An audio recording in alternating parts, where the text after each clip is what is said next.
आज का जो ये सॉल्यूशन है वो आपको 23 अगस्त 2021 का होगा, जो कि एसएससी सीजीएल का पेपर है, सिफ्ट 3 का। इस सवाल में कह रहा है कि एक ट्रायंगल है एबीसी, एक ट्रायंगल है एबीसी जो कि एक इक्विलैटरल ट्रायंगल है, और उसमें कह रहा है कि उसकी साइड जो है वो आपको 18 सेंटीमीटर की है। डी कोई पॉइंट है बीसी पर, ये आपका ए, बी और सी है। डी कोई पॉइंट है बीसी के ऊपर, जिसमें कि डी जो है वो आपको 1/3 ऑफ बीसी है, यानी कि यहाँ पे डी कोई पॉइंट होगा। ये आप कुछ भी मान लें, यहाँ पे जेड लिख लीजिए। और यहाँ पे कह रहा है कि एडी की लेंथ क्या होगी, एडी की लेंथ आपसे पूछ रहा है। और यहाँ से इसे सॉल्व करने के लिए आप यहाँ पे एक परपेंडिकुलर डाल लें, और इसका नाम आप ए एक्स दे दें। ए एक्स है, ये परपेंडिकुलर है। और यहाँ पे लिखा हुआ था सवाल में कि बी डी की लेंथ जो है वो आपको 1/3 ऑफ बी सी है। बी सी आपको पूरी यहाँ पे 18 है, तो बी डी यहाँ पे हो जाएगा, बी डी हो जाएगा 6, जेड सी भी हो जाएगा 6, डी जेड हो जाएगा 6, लेकिन ये आपको डी एक्स 3 और एक्स जेड भी 3 होगा यहाँ पे।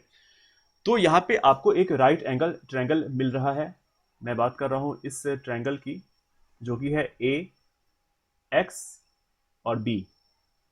अब यहाँ पे आप देख रहे होंगे कि ये आपको इक्विलैटरल ट्रायंगल, तो ये 60 डिग्री है, ये 30 डिग्री है, और यहाँ पे आपको बी एक्स की वैल्यू 9 है, मतलब 60 के पास वाले की 9 है, तो यहाँ पे 30 जो होगा उसके पास वाले की वैल्यू होगी यहाँ पे 9√3। अब ये आने से क्या हो गया कि आपको पता था कि यहाँ पे ये 3 है, ये 6 है, ये दोनों मिलकर यहाँ पे 9 हुआ है, ये 3 है, ये 9√3 है, तो यहाँ पे हाइपोटेनस आपको यहाँ पे हो जाएगा 252। और ये 252 जो है, मतलब ये √252 जो है, इसकी वैल्यू ही आपको यहाँ पे निकालनी है। जब आप इसका एलसीएम लेके भी कर सकते हैं, तो ये आपका हो जाएगा 252 का आप एलसीएम लेंगे तो यहाँ पे हो जाएगा 2 गुना 2 गुना 3 गुना 3 गुना 7, यानी कि 236√7 इसका आंसर होगा, जो कि है ऑप्शन नंबर 1। चलते हैं अगले सवाल की तरफ। ये आपका डीआई बेस्ड सवाल है, जिसमें कि यहाँ पे डीआई दिया गया है 128 स्टूडेंट, जिसमें कि 128 स्टूडेंट्स की यहाँ पे मार्क्स दी गई है। What percent of student got marks less than 60, मतलब 60 से कम कितने परसेंट लोगों का मार्क्स आया है वो यहाँ पे पूछ रहा है। 60 से कम होगा यहाँ पे ये वाले, और इन सबको आपको ऐड करना होगा, 8 14 28 30, यानी कि 80, और फिर 80 + 32 + 16 128 गुना 100। तो ये आपको 16 से यहाँ पे 16 पचे 80, 16 अठे 128, 4 दूनी 8, और यहाँ पे 25 हो गया, 25 पचे 125/2, 62.5%। इस सवाल में कह रहा है कि एक आपको यहाँ पे नंबर दी गई है, जो कि बोल रहा है कि यहाँ पे डिविजिबल होना चाहिए 72 से, यानी कि 8 और 9 दोनों से ये डिविजिबल होना चाहिए। तो इसकी वैल्यू क्या आएगी?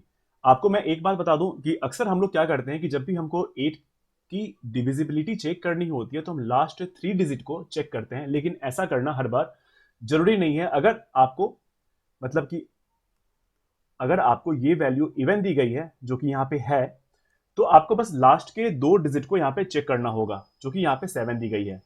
इसको आपको यहाँ पे चेक नहीं करना है। अगर यहाँ पे इवन है तो बस आपको लास्ट के 2 डिजिट को चेक करना है कि आखिर वो 8 से डिविजिबल हो रहा है या फिर नहीं हो रहा है। तो यहाँ पे वैल्यू क्या आ सकती है वाई की? 1 नहीं हो सकता है, 2 हो सकता है, लेकिन 2 में अगर आप 8 जोड़ेंगे तो फिर ये इससे बाहर निकल जाएगा। बस इसकी एक ही वैल्यू यानी कि 2 होगी, वाई की वैल्यू 2 होगी। आपका यहाँ पे है 8 9 x 6 4 2 8 7 2, 2 हमने अभी निकाला है y की वैल्यू। अब यहाँ से 9 तो यहाँ से चला जाएगा, फिर यहाँ से 7 8 9 भी चला जाएगा, फिर यहाँ पे 6 4 10 12 12 8 20 20 8 28 28, मतलब 27 + 1 1 ज़्यादा है, तो x + 1 जो है वो आपको 9 का मल्टीपल होना चाहिए। तो यहाँ पे x की वैल्यू बस एक ही आएगी, जो कि है 8। x की वैल्यू 8 आ गई, y की वैल्यू 2 आ गई। यहाँ पे आपको पुट कर देना है 3x, यानी कि 8 × 24 + 4 28, जो कि आपका ऑप्शन नंबर 1 में। इस सवाल में कह रहा है कि कुछ बच्चे हैं कैंप में जिनका की एवरेज वेट 40 है। अगर 5 बच्चे जिनका की एवरेज वेट 36 है वो ज्वाइन करते हैं कैंप में, या फिर यहाँ पे और है, या फिर 5 बच्चे जिनका की एवरेज वेट 43.2 है, यानी कि जो पहले एवरेज वेट था उससे ज्यादा बच्चे वेट लेके निकल जाते हैं। तो यहां पे कह रहा है कि जो बच्चे आए थे और जो बच्चे निकल जाते हैं, दोनों ही केस में, आने के केस में और निकलने के केस में, जो एवरेज वेट होता है बच्चों का वो इक्वल होता है। तो कितने बच्चे, how many children are there in the camp, initially, मतलब शुरुआत में कितने बच्चे कैंप के अंदर थे। एक तो तरीका बेसिक वाला ये है कि आप यहाँ पे x मान लें, जो पहले की वैल्यू थी जिसमें कि आपको एवरेज 40 दिया हुआ था, और इसे आप सॉल्व कर लें 40x, यानी कि सम आ जाएगा प्लस 36 बच्चे जो इसमें ऐड हो रहे हैं, 5 बच्चे, 36 गुना 5 बाय x प्लस 5 कर लें, क्योंकि यहाँ पे 5 बच्चे ऐड हुए हैं और यहाँ पे कह रहा है कि दोनों ही केस में जो है वो एवरेज बराबर होती है, तो इसलिए यहाँ पे मैंने इक्वल का साइन दिया है। और यहाँ पे आप लिख ले 40x माइनस 43.2 इंटू 5, यानी कि 5 बच्चे जिनका की एवरेज वेट 43.2 था वो निकल रहे हैं, तो यहाँ पे हो जाएगा x माइनस 5। इसे आप सॉल्व करेंगे तो आपका आंसर आ जाएगा। और दूसरा तरीका, दूसरा मेथड इसके अंदर ये है कि आप यहाँ पे x मान लें, x का एवरेज वेट 40 है और यहाँ पे 5 बच्चे जिनका की एवरेज वेट 36 है, और यहाँ पे एक्चुअल में यहाँ पे डेविएशन यूज हो रहा है, जो कि यहाँ पे 40 पहले का एवरेज था और यहाँ पे 5 मतलब 4 जो है वो एवरेज कम हो रहा है, यहाँ पर 40 से 36 हो रहा है और 5 बच्चों पे कम हो रहा है, तो -4 इंटू 5 इज इक्वल टू -20 हो गया।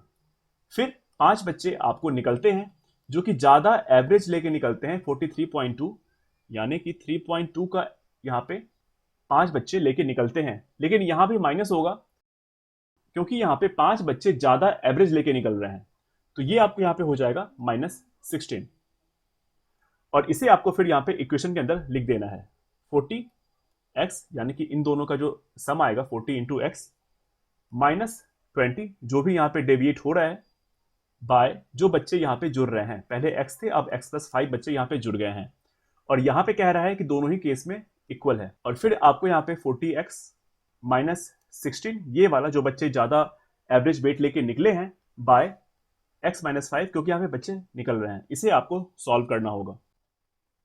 तो आप इससे मल्टीप्लाई करेंगे तो यहाँ पे 40x square minus 20x minus 200x plus 100 is equal to 40x square minus 16x plus 200x minus 80 हो जाएगा, और यहाँ पे 40 तो कट जाएगा और यहाँ पे हो जाएगा -220x plus 216x is equal to -180, और यहाँ से आपके x की वैल्यू 45 आ जाएगी, जो कि है ऑप्शन नंबर 1। जो आप पहले मतलब मेथड 1 में जो मैंने बताया उसमें आप अगर यहाँ पे सॉल्व करते तो आपको बहुत ज़्यादा यहाँ पे कैलकुलेशन करना पड़ जाता, लेकिन यहाँ पे आपने डेविएशन की हेल्प से थोड़ा सा कैलकुलेशन को यहाँ पे इजी बना दिया। ठीक है, अब अगला सवाल यहाँ पे कह रहा है कि लकी 85% अपने इनकम का स्पेंड करता है या फिर करती है, अगर उसका एक्सपेंडिचर इंक्रीज हो जाता है x% से और सेविंग यहाँ पे बढ़ जाती है 60% से, और income increases by 26%, then what is the value of x।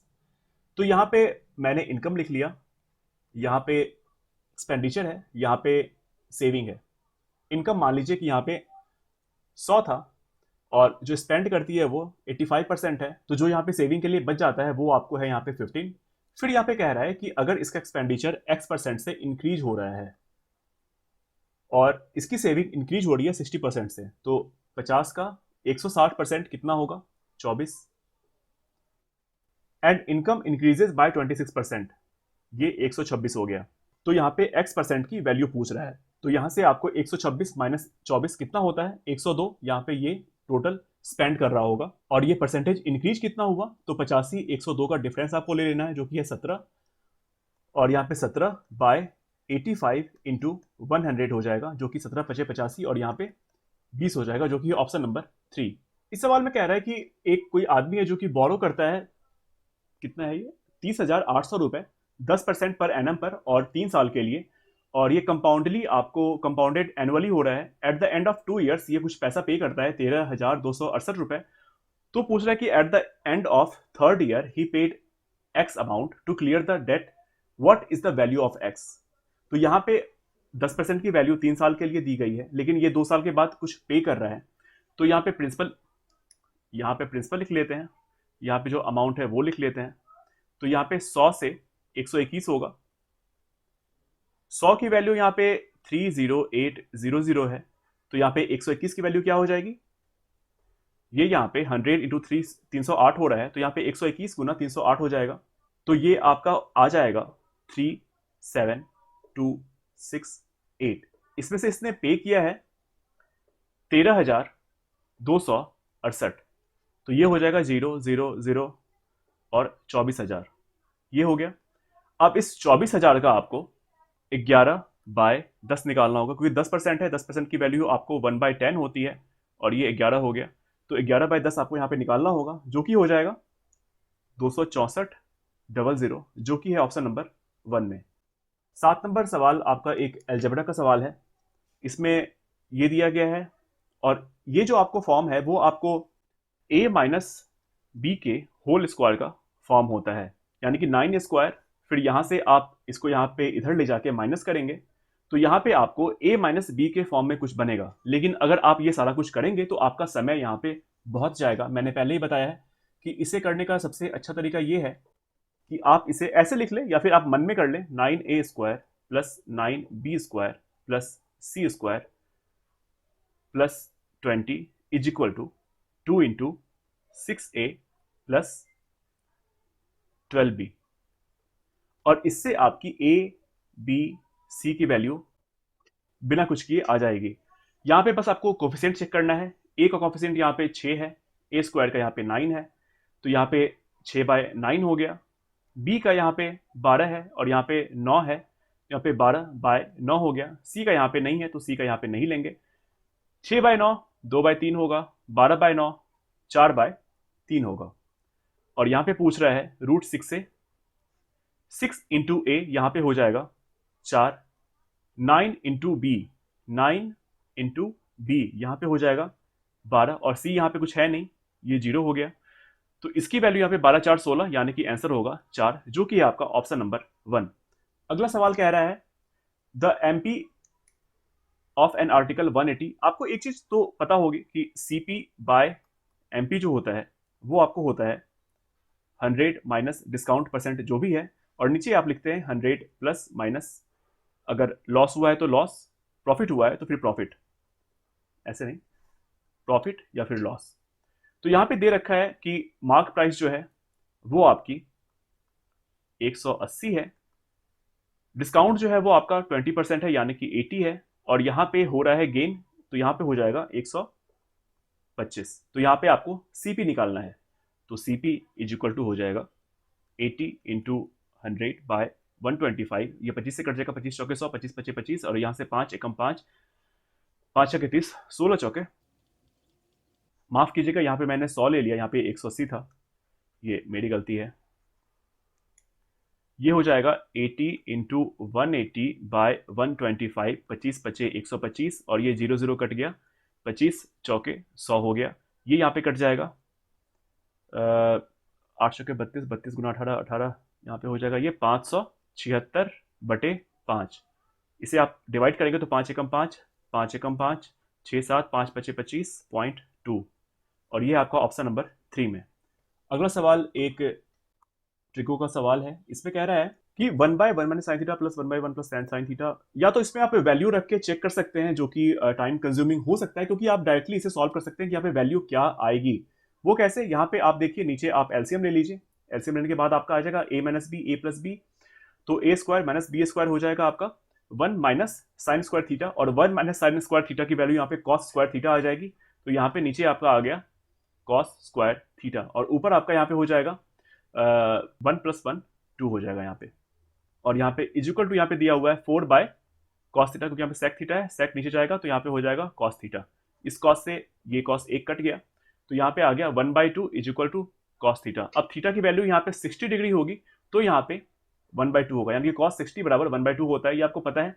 बस यहाँ पे आपको थीटा की वैल्यू यहाँ पे 60 पुट कर देनी है, तो यहाँ पे कॉस थीटा मतलब कॉस 60 यहाँ पे हो जाता है 1/√3, और कॉसेक 60 डिग्री यहाँ पे हो जाता है 2/√3, जो कि हो जाएगा √3 नीचे आ जाएगा 3/√3, और 3/√3 यानी कि √3 इसका आंसर होगा, जो कि ऑप्शन नंबर 2 में। अब इस सवाल में कह रहा है कि किसी ट्रायंगल ABC का बाइसेक्टर ले लेते हैं। ये एक ट्रायंगल है ABC, ये एक ट्रायंगल है ABC, angle A, the bisector of angle A meets side BC at D पे यहाँ पे कहीं मिलता है इसका बाइसेक्टर, एंगल A का बाइसेक्टर कहीं D पे मिलता है, अगर ए बी की वैल्यू यहाँ पे 12 है, ए सी की वैल्यू यहाँ पे 15 है और बी सी यहाँ पे टोटल जो है वो आपको 18 दिया गया है, तो डी सी की लेंथ यहाँ पे पूछ रहा है।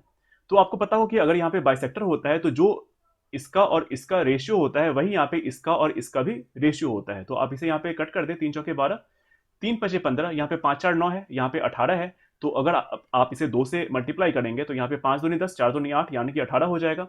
तो यहाँ पे आपको डीसी की वैल्यू पूछ रहा है, तो 5 दूनी 10 यहाँ पे हो जाएगा ये, और ये हो जाएगा 8। तो यहाँ पे पूछ रहा है डीसी, तो डीसी यहाँ पे हो जाएगा 10। अगर यहाँ पे बीडी पूछा होता तो यहाँ पे आपका ये भी निकल चुका है, ये हो जाएगा 8, जो कि है ऑप्शन नंबर 4। अगला सवाल जो है वो कह रहा है कि the perimeter of circular lawn is 1232। तो पेरीमीटर आपको पता है कि 2 पाई आर होती है, जो कि है 1232। इसमें से आपको आर निकल जाएगा, यानी कि 1232 बटे 2 इंटू 22 इंटू 7। अब जब आप इसे 2 से डिवाइड करेंगे तो यहाँ हो जाएगा 2 6 जा 12, 2 1 जा 2, 2 6 जा 12, 11 दूनी 22, 11 पचे 55 और 11 चौके 66।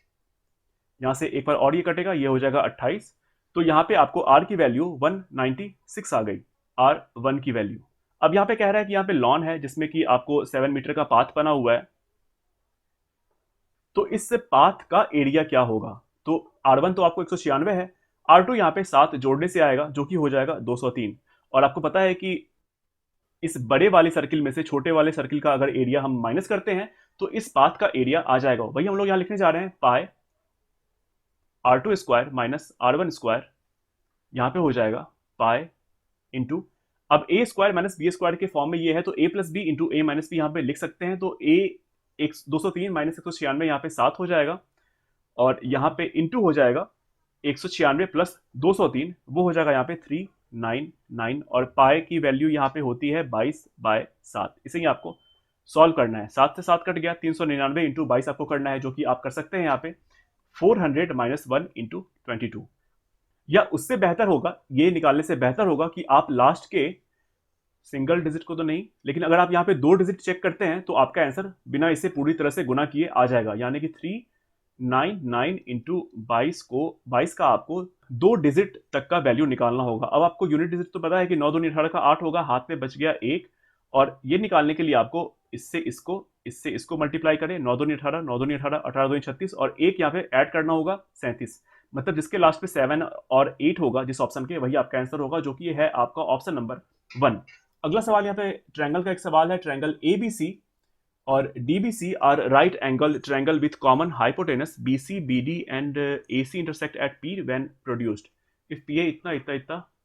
अच्छा, तो इसका फिगर आप अपने अकॉर्डिंग कैसे ही बना सकते हैं, लेकिन एक यहाँ पे लाइन है, आप यहाँ से ये बना लें जो कि ये 90 डिग्री है, और यहाँ से ये बना लें जो कि 90 डिग्री है। ये P है, ये B है, ये P है, ये B है, यानी कि परपेंडिकुलर और बेस है, और दोनों का हाइपोटेनस जो है वो सेम कह रहा है, जिसकी वैल्यू यहाँ पे B और C है।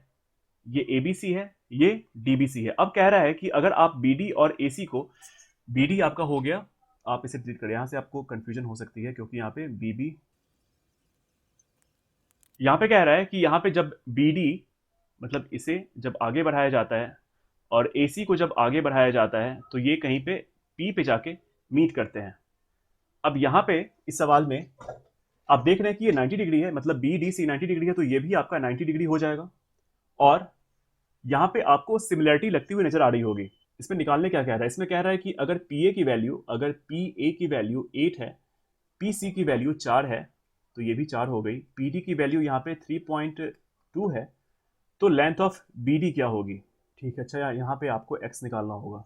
तो यहाँ पे आप देखिए ये ट्रायंगल PAB और यहाँ पे ट्रायंगल PD और C, इसके अंदर आपको सिमिलरिटी यहाँ पे लग जाएगी। तो यहाँ पे आपको लिखना होगा AP by DP is equal to BP by CP। तो यहाँ पे AP की वैल्यू यहाँ पे 8 है, DP की वैल्यू यहाँ पे 3.2 है, BP की वैल्यू यहाँ पे 3.2 प्लस x है, और CP की वैल्यू यहाँ पे 4 है।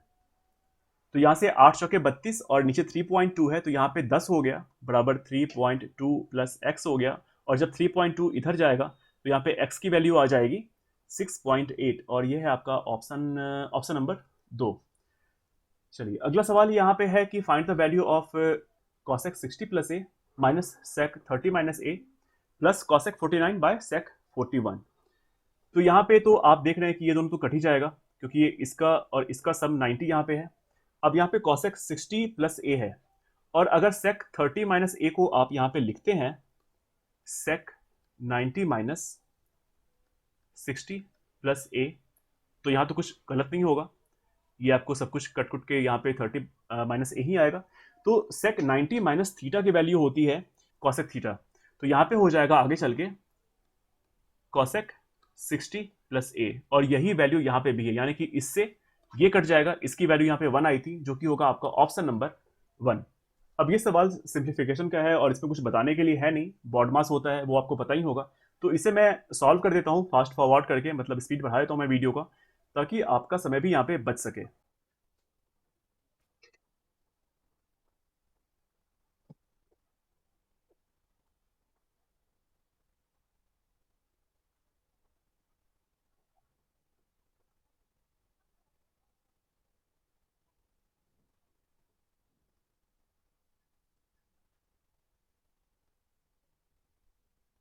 तो इसका आंसर यहाँ पे 9/16 आ गया, जो कि है आपका ऑप्शन नंबर 4।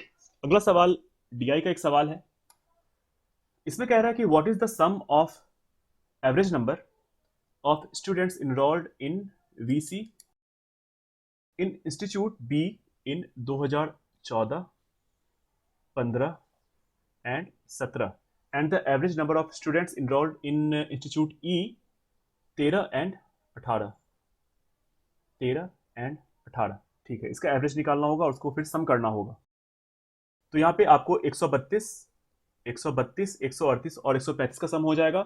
13 तिया 39, 390 प्लस आपको यहाँ पे 8 और 7, यहाँ पे आपको हो जाएगा 405/3 प्लस 105, 145 यहाँ पे हो जाएगा 250/2 इक्वल टू आपका हो जाएगा 3 से ये कट जाएगा, जो कि हो जाएगा 135 प्लस 2 से ये कट जाएगा, जो कि हो जाएगा 125, और इसकी वैल्यू यहाँ पे हो जाएगी 260, जो कि है आपका ऑप्शन नंबर 3। अगला सवाल है, यही डीआई बेस्ड ही सवाल है। इसमें कह रहा है कि the total number of students enrolled for VC in institute A B D in 2015, A B D, what percent more than the total number of student in CE in 2018, CE in 2018, CE in 2018, इन सबका यहाँ पे सम करना है, मतलब जिस पे मैंने टिक लगाया उसका सम करना होगा और इसका सम करना होगा। ये सम करके आपको आ जाएगा यहाँ पे 390, इन दोनों का सम यहाँ पे आ जाएगा 135 प्लस 145 हो जाएगा 280। अब ये कितना ज्यादा है, 390 280 से कितना ज्यादा है, तो ये हो गया 110/280 गुना 100। अब यहाँ पे ये हो जाएगा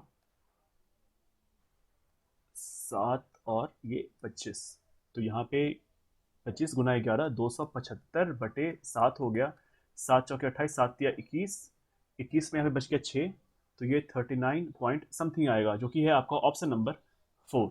इसमें कह रहा है कि कोई एक ट्रेन है जो कि 48 किलोमीटर्स पर आवर के स्पीड से किसी आदमी को क्रॉस करती है, जो कि सेम डायरेक्शन में चल रहा होता है 18 सेकेंड में, and passes a woman coming from the opposite direction in 12 seconds, the speed of the woman is.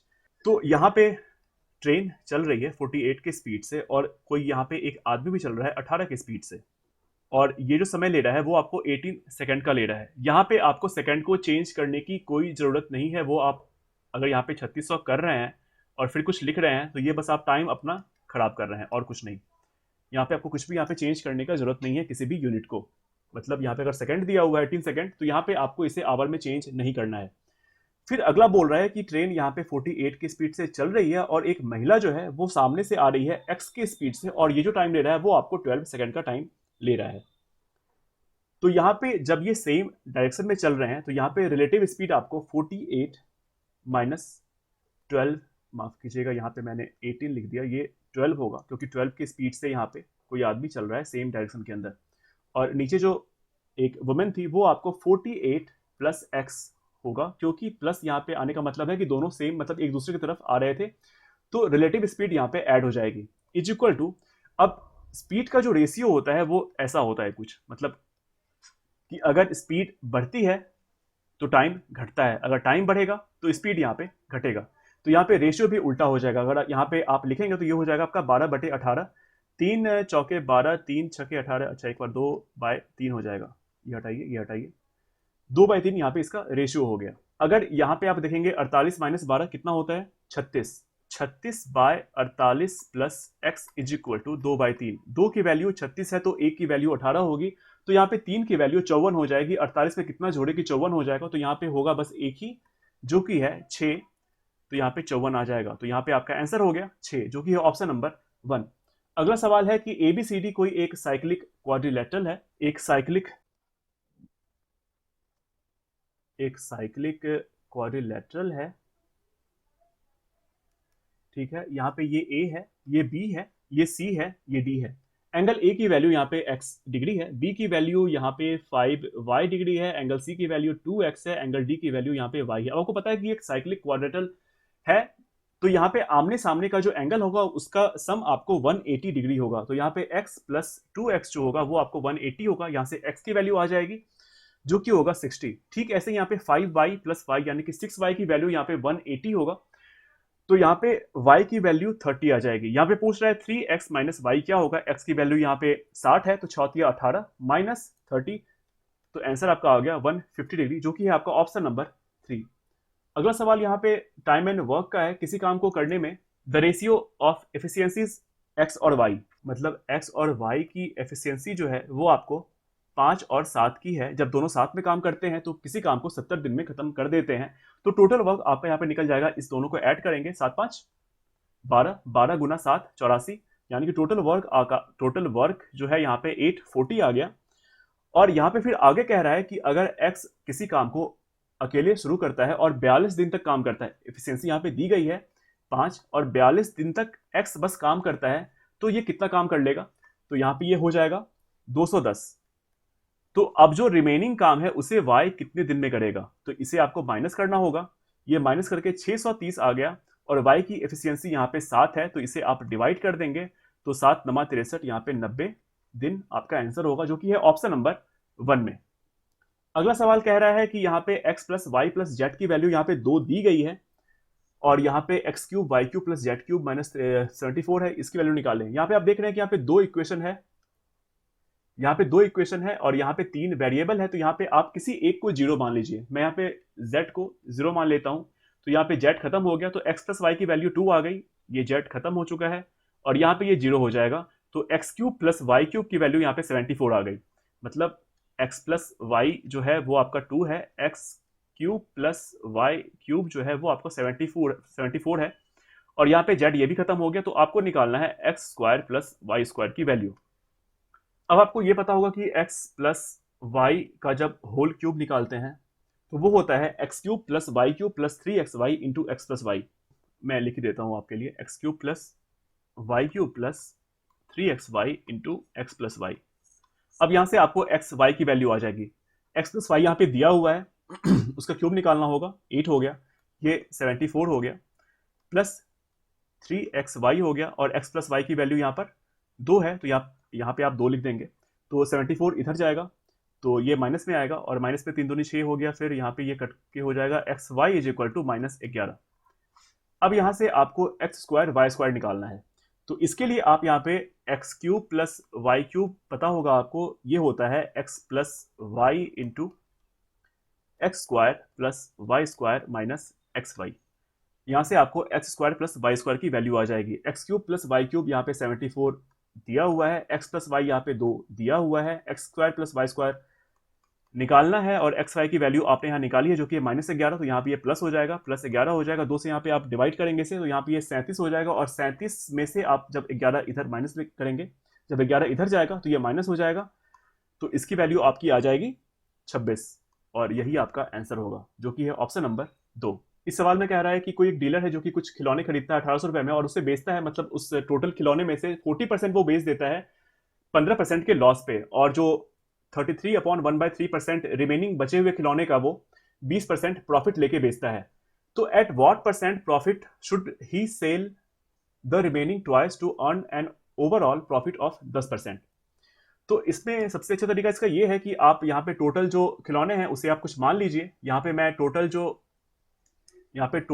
जो टॉयज हैं उसे मैं यहाँ पे 10 मान लेता हूँ, और यहाँ पे ये चाह रहा है कि इस 10 खिलौने को वो फाइनली जो है वो 10% का इसके ऊपर लाभ हो, यानी कि प्रॉफिट हो।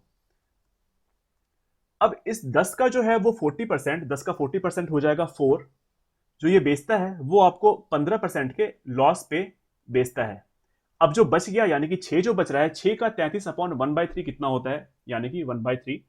तो यहाँ पे 2 जो है ये बेचता है 20% के प्रॉफिट पर प्लस 20%, और जो यहाँ पे रिमेनिंग है जो कि 4 है उसे ये कितने परसेंट प्रॉफिट पे बेचे कि टोटल जो ओवरऑल प्रॉफिट है वो आपको 10% की हो जाए। तो ये सवाल खत्म हो गया यहीं पर। ये हो गया आपका 100, ये हो गया -60, ये हो गया 40, और ये हो गया 4x। तो यहाँ पे आप 100 के अंदर ये 60 ऐड होगा, 160 में से 40 जाएगा, 120 होगा, 120/4 होगा यानी कि 30। ये x की वैल्यू है और यही आपका आंसर है जो कि है ऑप्शन नंबर 3। अगला सवाल ट्रिगो का एक सवाल है। इसमें sine alpha plus sign beta cos alpha cos, इसमें बस आपको वैल्यू सोचनी थी और कोई वैल्यू इतनी इसमें खतरनाक भी नहीं थी। यहाँ पे आप अल्फा को 0 ले लीजिए, बीटा को 90 ले लीजिए, या फिर आप अल्फा को 90 ले लीजिए, बीटा को 0 ले लीजिए, तो भी आपका आंसर आ जाएगा। अल्फा अगर 0 है तो ये आपका 0 हो जाएगा, ये आपका 1 हो जाएगा, ये आपका 1 हो जाएगा, ये 0 हो जाएगा। तो यहाँ पे इसकी वैल्यू पूछ रहा है, तो साइन अल्फा यानी कि साइन 0 0 होता है, कॉस 0 1 होता है, तो इसका आंसर भी 1 होगा। अगला सवाल अलजेब्रा का एक वो सवाल है जो कि आजकल एसएससी हर एग्जाम में पूछ रहा है, लगभग हर सेट में पूछ ले रहा है। तो इसमें होता यह है कि जब भी आपको इस तरह के फॉर्म में दिया रहता है तो आप इस चीज को समझ लें कि जब भी यहाँ पे कुछ आगे दिया हुआ हो तो ये इधर जाके डिवाइड होता है और यहाँ से कुछ कटता भी है। आप यहाँ पे देख लें, ये आप अगर इसे a मान लें, इस पूरे को b मान लें, तो ये a³ माइनस b क्यूब के फॉर्म में यहाँ पे आता है। अब आपको a³ माइनस b³ पता होगा, जो कि हो जाता है, जो कि यहाँ पे हो जाएगा a माइनस b पहले होता है, तो a माइनस b अगर यहाँ पे आप करेंगे तो ये आपका आ जाता है x प्लस 3y। अब ऊपर अगर x प्लस 3y आ चुका है और यहाँ पे आप नीचे ले जाएंगे इसे तो ये कट जाएगा, तो इसे निकालने का कोई मतलब यहाँ पे है नहीं। और इसके आगे की जो वैल्यू होती है वो आपकी होती है a² plus b² plus ab। a आपको पता है यहाँ पे ये है, b आपको पता है यहाँ पे ये है। अब आपको यहाँ पे इसे डाल देना है। a² यहाँ पे हो जाएगा 4x² plus y² plus 4xy। अब आपको यहाँ पे b² यहाँ पे निकालनी होगी, वो हो जाएगा x² plus 4y² minus 4xy। अब आपको यहाँ पे दोनों को मल्टीप्लाई करना होगा, 2x प्लस वाई और x माइनस 2y को, तो ये हो जाएगा 2x² minus 4xy plus xy minus 2y²। इन सबको आप जब सॉल्व करेंगे यानी कि 4x² x² 2x² 7x² हो जाएगा, y² 4y² 2y², यानी कि ये 5 हो गया, 5 में से 2 गया तो माइनस प्लस 3y² हो गया। अब xy की वैल्यू यहाँ पे चेक करेंगे, 4xy minus 4xy minus 4xy plus xy, ये प्लस ये माइनस तो कट ही गया, minus 4xy plus xy minus 3xy। अब ये जो आपका निकल के यहाँ पे आया और जो यहाँ पे सवाल में दिया हुआ है इसे आपको कंपेयर करना है। तो यहाँ पे 7 जो है वो a की वैल्यू है, 3 जो है वो b की वैल्यू है, और माइनस 3 जो है वो c की वैल्यू है। और यहाँ पे पूछ रहा है a plus 2b plus c क्या होगा, तो यहाँ हो जाएगा a जो है वो 7 है, 2b जो है वो 6 है, और यहाँ पे c जो है वो आपका -3 आ जाएगा, जो कि 6 6 12 13, 13 में से 3 गया 10, यही आंसर होगा जो कि ऑप्शन नंबर 4। अगला DI का एक सवाल है जिसमें कि कह रहा है कि the ratio of total amount invested for purchasing raw material from 13 से 15 to total sales of finished good in 14, 16 and 17। तो यहाँ पे आपको ऐड करना है 13 टू 15, 250, 350 और 325, 250, 350, 325, 250, 350, 600 और यहाँ हो जाएगा 925 बाय उसके बाद 14, 475, 600 और 525, ये हो जाएगा 1600। अब ये 25 से कट जाएगा, 25 से काटेंगे तो ये नीचे 64 हो जाएगा, ऊपर हो जाएगा 37 और यही आपका 37 रेशियो 64, यही आपका आंसर भी होगा, जो कि है ऑप्शन नंबर 4। इसमें when x is subtracted from each of the number, 54 इतना इतना इतना the number is in proportion, इसको आप ऐसे तो नहीं करते हैं ना, 54 minus x by 49 minus x, अगर ऐसे कर रहे हैं तो यहाँ पे इसे करना ऐसे बेकार है। इसे करने का तरीका सबसे अच्छा ये है कि आप इसे सब कुछ लिख लें, 54, 49, 22, 21 और इसका डिफरेंस आपको लेना है, कितना हो गया, ये है 5, इसका डिफरेंस यहाँ पे कितना है, ये है 1। अब इस 5 से इस 22 को मल्टीप्लाई करना है, इस 1 से इस 54 को मल्टीप्लाई करना है, तो 22 इंटू 5 यहाँ पे 110 हो गया, माइनस 54 56 हो गया, तो यहाँ पे आपको 56 लिख देना है, जो कि वैल्यू है 5 माइनस 1 4 की वैल्यू 56 है, तो 1 की वैल्यू यहाँ से हो जाएगी 14 और यही 1 जो है वही आपकी x की वैल्यू भी होती है। यहाँ से x की वैल्यू 14 आ गई, तो यहाँ पे आपको इसे लिख देना है 8 into 14 minus 25 by 7 into 14 minus 26, 8 गुना 14 112 माइनस 25 87 और 14 गुना 7 98 माइनस 26 72 और यहाँ पे ये 3 से डिवाइड हो जाएगा, 3 दूनी 6, 3 नंबर 27, 3 दूनी 6, 3 चौके 12, 29 रेशियो 24 इसका आंसर हो गया। आज का जो ये सॉल्यूशन था वो आपको एसएससी सीजीएल 23 अगस्त 2021 शिफ्ट 3, जो कि एक टफेस्ट शिफ्ट के अंदर था, उसका ये सॉल्यूशन था। अगर आपको ये वीडियो अच्छा लगा है तो आप इसे लाइक कर दें, अपने दोस्तों के साथ शेयर कर दें और एग्जाम निकालो को सब्सक्राइब कर दें। तो इस वीडियो को खत्म करते हैं। Thank you.